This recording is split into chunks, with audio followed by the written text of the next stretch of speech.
3 years. That's how long I was married to Denise before I found out who she really was. We met through mutual friends at a barbecue back in 2022, dated for a year, got engaged, did the whole thing. Her family loved me. My family thought she was great.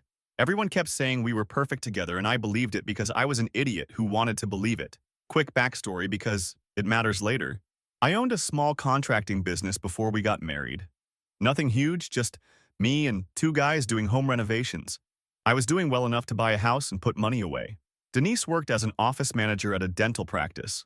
When we got married, she pushed hard to combine finances, and like a fool, I agreed to most of it but kept my business accounts separate. That one decision is probably the only reason I'm not completely destroyed right now. Here's what happened. Last October, I was working on finishing our basement, turning it into a home office. I'd been down there all Saturday morning running electrical when I realized I left my drill bits upstairs. So I went up the basement stairs, through the door into the kitchen, and that's when I heard her voice coming from the living room. She was on a video call. I could tell from the sound quality. And then I heard a man's voice respond. Not just any voice, Donald, her ex-boyfriend from before me. The one she swore she had no contact with, the one she told me was toxic and controlling, and that she never wanted to hear from again. Alright, so already we're seeing the classic setup. Dude built something real with his own hands, small business, bought a house, did everything right. And the universe said, you know what would be funny? Let's see how much betrayal one man can absorb on a random Saturday morning. Because that's the thing about these moments. They never come when you're ready. Nobody gets betrayed during a dramatic thunderstorm at midnight. Nah, it's always while you're looking for drill bits, while you're making a sandwich, while your whole world is about to implode, but you're thinking about power outlets. And Donald, the ex she painted as the villain of her past. See, this is why I have trust issues with anyone who talks too much trash about their ex. Sometimes it's warranted. But sometimes they're building a cover story for future operations. I stood in the kitchen doorway and could see her reflection in the hallway mirror. She was on our couch that I paid for, laughing with this guy like they were best friends. Then I heard her say something that made me grip the doorframe until my knuckles cracked. She told him everything was almost ready, that she'd been laying groundwork for months, that by the time I figured anything out, it would be too late. Donald asked if she was sure I wouldn't catch on, and she laughed. Actually, laughed. Said I was too trusting, never questioned anything she told me. So focused on work, I didn't notice what was happening right in front of my face. She called me a naive little boy who thought love was real. Naive little boy who thought love was real. I need everyone to understand how calculated that sentence is. That's not something you say in frustration. That's not heat of the moment. That's a woman who has been looking at her husband like a mark for months, maybe years, and has developed actual contempt for the fact that he loves her. She's disgusted by his trust. His kindness is pathetic to her. And honestly, this is the scariest type of person walking around in society because they look normal. They say, I love you at night. They plan vacations. They meet your family. And the entire time, in their head, they're running calculations. You're not a partner. You're a resource extraction project with a timeline. The man is literally building her a home office in the basement, building it with his hands. And upstairs, she's laughing about how stupid he is for caring. I can't. I stood there for 2 minutes listening. She mentioned something about making sure certain things were in place legally, something about timing. But then she heard me shift my weight and went quiet and said she had to go. I walked back down to the basement before she could see me. Sat on a bucket for an hour staring at the wall. Not crying, not yelling, just processing. Because here's the thing. Some part of me had been waiting for this. Something had felt off for months. The way she'd get weird about money conversations, calls she'd take in other rooms. Little things I'd brushed off because I trusted her. That trust ended October 14th at 11:47 a.m. I know because I looked at my phone while sitting on that bucket and told myself I'd never forget it. What Denise doesn't know, what she still doesn't know as I write this, is that I managed to record the last 40 seconds of that call. Not enough to know exactly what she was planning, but enough to know I needed to find out fast. If you're still reading, buckle up. Because what I discovered over the next 2 weeks made that conversation look like nothing. The image of this man sitting on a bucket in his own basement, in the house he bought, staring at unfinished walls he was building for her, while his entire reality restructures itself. That's the loneliest image I've heard in a while. Because he can't even process this with anyone yet. He's completely alone with the knowledge that his life is a crime scene and he's been living in it. But here's what I respect. He didn't explode upstairs. He didn't confront her with half information. He went into survival mode and started documenting. That 40-second recording is about to be the most important 40 seconds of this man's financial future. And he had the presence of mind to capture it while his heart was actively breaking. That's not naive. That's someone who just switched from husband to strategist in real time. Update 1. All right, a lot of you asked for an update, so here it is. Thank you to everyone who messaged support and advice. Some of you were right about things I hadn't even considered. After what I heard that Saturday, I knew I needed more information before doing anything. So I played the part, went back to normal, finished the basement project, acted like nothing was wrong. Denise didn't suspect a thing because, like she told Donald, I was too trusting to notice what was happening in front of my face. Well, she was about to learn that trusting doesn't mean stupid. The first thing I did was start paying attention to everything. Her routines, her phone habits, when she got quiet, when she left rooms. Within a week, I noticed a pattern. Every Tuesday and Thursday evening, when I was supposedly out with my brother Jude for our regular gym sessions, she'd have long video calls. I confirmed this because I told her I was going out one Thursday, but actually sat in my truck down the block, watching our living room window. Saw her pacing around gesturing at her phone for almost an hour. But here's where it gets complicated. Shout out to the commenter who asked about my family, because this is where that matters. My mother Isabel has always adored Denise. Always. Since the day they met, she's been telling me how lucky I am, how perfect Denise is, how she finally has the daughter she always wanted. And over those next 2 weeks, I started noticing that Denise had been having a lot of private conversations with my mother. Lunches I wasn't invited to, shopping trips, just the two of them.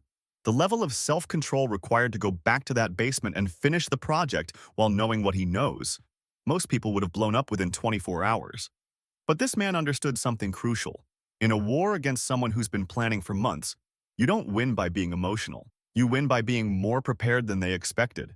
And the mother thing, oh, this is where it gets diabolical. Because Denise isn't just running a scheme on her husband. She's been doing reputation work, planting seeds, making sure that when everything goes down, she looks like the victim and he looks like the bad guy. That takes months of groundwork. Lunches with his mom, shopping trips. That's not bonding. That's asset acquisition. She's been recruiting his own mother to her side of a war he didn't even know was happening. I asked Jude about it because he's the only person in my family who ever seemed skeptical of Denise. He told me something that made my stomach turn. He said Mom had been making comments for months about how I work too much, how I don't appreciate what I have, how Denise deserves better than being married to someone who's never home. Jude said he pushed back, and Mom got defensive, said Denise had been confiding in her about feeling neglected. Neglected. I work hard so we can have a good life, and she's been telling my mother I neglect her. That night, I couldn't keep pretending. Denise was in the kitchen making dinner, and I walked in and asked her straight up why she'd been telling my mother I wasn't around enough. She froze for maybe 2 seconds, then recovered and said she was just venting, that all wives vent to their mothers-in-law. It was nothing. I said it wasn't nothing if my own mother thought I was a bad husband. Denise got defensive fast. Said she was sorry I felt that way, but she couldn't control how my mother interpreted things, and maybe if I was around more, she wouldn't have anything to vent about. The audacity of this woman to stand there and tell me the problem was me not being around while she's secretly plotting with her ex-boyfriend. I stayed calm, though.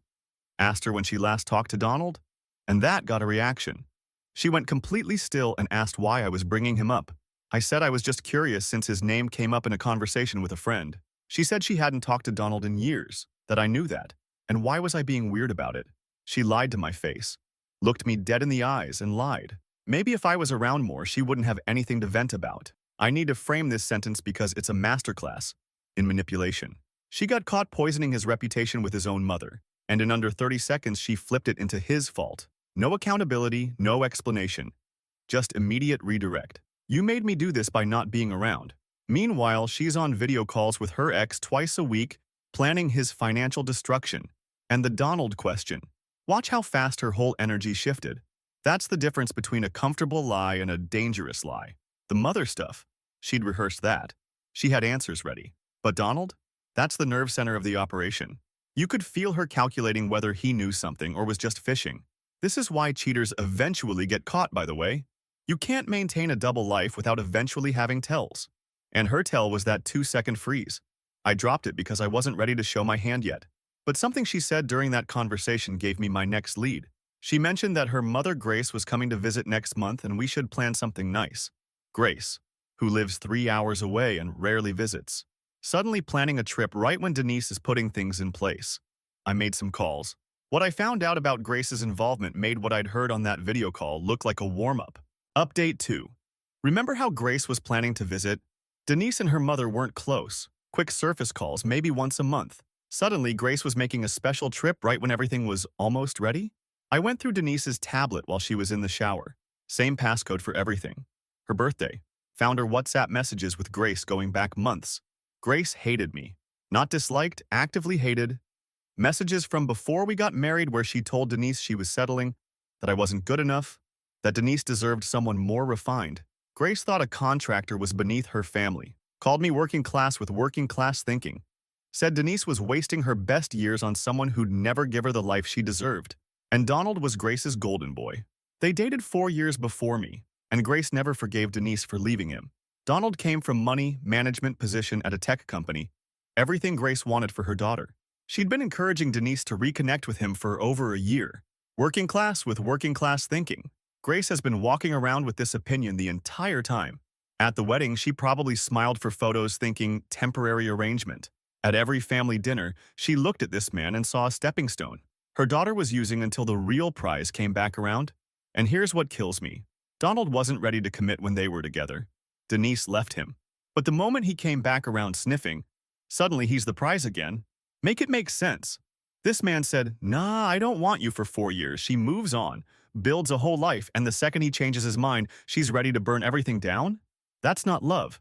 That's her mom's approval addiction wearing a relationship costume. Grace isn't just a bad mother-in-law. Grace is the architect. She's been running this operation from 3 hours away like a handler managing an asset. But what got me was finding why Denise went along. She wrote that marrying me was a mistake she made because Donald wouldn't commit at the time, that she'd been waiting for him to be ready. She wrote she deserved happiness and I was just an obstacle to remove. An obstacle. 3 years of marriage. An obstacle. Grace's visit wasn't social. They were coordinating. Grace was bringing paperwork Denise needed for whatever legal setup they planned. I confronted Denise that night about her mother. Asked why Grace was really coming. She tried innocent. Said Mom just wanted to see us. Why was I paranoid? I said I knew Grace didn't like me and wanted to know what they discussed. Denise got angry, called me controlling, said she was allowed a relationship with her mother. I pushed harder. Said I'd heard her on the phone discussing plans. She went pale but recovered. Said I misheard her talking to a coworker about a project. I asked what project. She fumbled, said it was complicated. Then she flipped it on me. Started crying, said she couldn't believe I was spying. This was exactly what her mother warned about, that I was possessive. She said maybe we needed space, maybe she should stay with Grace when she arrived. That's when I knew they were accelerating. Whatever they planned, my pushing made them move faster. So I moved faster. Contacted a lawyer next morning. Pulled our prenup from my safety deposit box, yeah. Kept my copy somewhere she couldn't touch. Started making calls about my business, making sure everything was protected. What I discovered about what they'd already set in motion made me realize I wasn't fighting for my marriage anymore. I was fighting for everything I'd built. The Darvo in real time. Deny, attack, reverse victim and offender. He catches her in lies and suddenly he's controlling. He's paranoid. He's possessive. The tears? Tactical deployment. Maybe I should stay with Grace. She's literally threatening to activate the exit plan early while framing it as his behavior, pushing her away. But this man, pulled his prenup from a safety deposit box she didn't know about. While she thought she was playing chess, he was already 3 moves ahead. Same passcode for everything. Meanwhile, he's got separate accounts and secret document storage. She underestimated him because she thought kindness meant weakness. Fatal error. And I need everyone to understand what these affidavits were going to claim. Emotional abuse, financial control, isolation. She was going to take this man, who built her a home office with his own hands, who worked hard to give her a good life, and paint him as an abuser in court documents. That's not just divorce. That's attempted character assassination that follows you forever. Final update. Grace arrived on a Thursday. I was ready. See, while they thought I was oblivious, I'd been busy. My lawyer reviewed everything. The prenup was solid. My business was protected. And I had screenshots of every single WhatsApp message between Denise and her mother, plus that 40-second recording from the original call. Grace walked into my house like she owned it, barely acknowledged me, went straight to hugging Denise. They disappeared into the kitchen whispering while I sat in the living room, pretending to watch TV. But I'd placed my phone on the kitchen counter earlier, voice memo running. That recording caught everything. Grace brought documents she wanted Denise to sign, affidavits claiming I was emotionally abusive, that I controlled the finances, that I isolated her from family. All lies designed to invalidate our prenup and destroy my reputation in court. They discussed how Donald had already lined up an apartment for Denise, how once the divorce was finalized she'd move in with him, how I'd be left with nothing while they all laughed. I walked into that kitchen and set my phone on the table, hitting play on the original recording from October. Denise's voice filled the room, calling me a naive little boy. Grace went white. Denise started stammering excuses. It was taken out of context. I didn't understand. She was just venting. I told her to stop. Just stop. Then I played the recording from 5 minutes ago. Their whole plan in their own words. Grace tried to leave. I told her she could go, but I was sending those recordings to everyone. My family, Denise's coworkers, our mutual friends, and my lawyer who was filing papers that afternoon. Denise grabbed my arm, begging me to wait. We could talk about this. She made a mistake. Donald meant nothing. I asked her straight. Was any of it real? 3 years, was any of it real? She couldn't answer. Just kept saying I didn't understand the pressure she was under. Her mother expected certain things. She got confused. Confused. She called 3 years of lying confused. I was just venting. It was out of context. I was confused. The excuses get smaller and weaker as the evidence gets bigger. Notice she never actually denied anything. No, that's not what I meant. No, I was lying to Donald. Just deflection, and blame shifting onto her mother's expectations. And Grace tried to leave. Didn't apologize, didn't explain. Just tried to escape like a coward. This woman came into his house with documents designed to paint him as an abuser, got caught red-handed, and her instinct was to run. That tells you everything about her character. She's not even embarrassed. She's just mad the plan failed. But here's the moment that hits different. Was any of it real? And she couldn't answer. Not yes, of course, some of it was real. Not even a convincing lie. Just word salad about pressure and confusion. 3 years, anniversary dinners, holidays with family, all the I love yous before bed. And she couldn't look him in the eye and say any of it was real. That silence is the answer. It was never real. He was always just the backup plan who didn't know he was temporary. Jude came over that night and helped me pack her things. Grace took Denise back to her place 3 hours away. I filed for divorce the next morning. The proceedings took 5 months. Denise tried everything, claimed the recordings were obtained illegally, tried to say I manipulated her, even had Donald submit a statement supporting her character. My lawyer dismantled all of it. The prenup held. She got nothing from my business, minimal assets, and had to pay a portion of legal fees. Last week I drove past the courthouse after signing final papers. Denise was outside with Grace, sitting on a bench. Denise was hunched over, crying into her hands. Grace was on the phone, probably with Donald, trying to figure out their next move. I didn't stop. Didn't say anything. Just drove home to the house that's mine, to the business that's mine, to the life I protected because I trusted my gut when something felt wrong. Shout out to everyone who followed this mess. To the commenter who told me to check the tablet. Genius move. To everyone who said protect the prenup first. You were right. They thought I was a naive little boy. Turns out I was paying attention the whole time. That final image. Denise crying on a bench outside the courthouse. Grace, on the phone scrambling for Plan B, is cinematic justice. Not because of the tears, but because of what it represents. They spent months building a trap. They coordinated across state lines. They recruited his own mother. They had fake abuse allegations ready. They had an apartment lined up. They had everything planned. And it all fell apart because one man forgot his drill bits. Life is wild like that. The whole scheme depended on him being oblivious, and they were so confident in that assumption, they got sloppy. Same password for everything. WhatsApp messages sitting on a tablet. Loud planning in the kitchen with a phone on the counter. They thought they were masterminds. They were amateurs with an undeserved confidence problem.